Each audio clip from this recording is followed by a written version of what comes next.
80 alumnos de Derecho, ADE y Ciencias Políticas de las 8 universidades de la Comunidad Valenciana han participado en la Jornada Parlamento Universitario 2014. El objetivo es conocer el funcionamiento de un pleno del SCORS y participar con discursos y propuestas concretas en una sesión parlamentaria simulada con debates y votación de las distintas opciones de gobierno que cada universidad propone.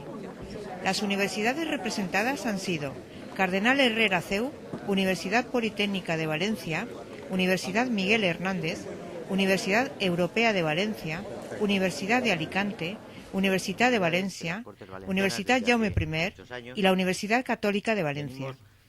Cada representante ha propuesto un programa político de gobierno para ser refrendado por el resto de grupos. Los jóvenes en el hemiciclo del SCORS han trasladado las inquietudes del colectivo universitario de la Comunidad Valenciana sobre diversas cuestiones de tipo educativo, social, cultural y político.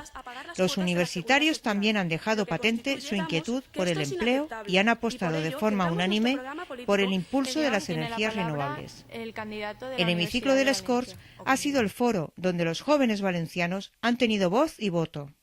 Y tras las votaciones de los diferentes grupos universitarios, ha sido elegida presidenta de la Generalitat la representante de la Universidad de Alicante.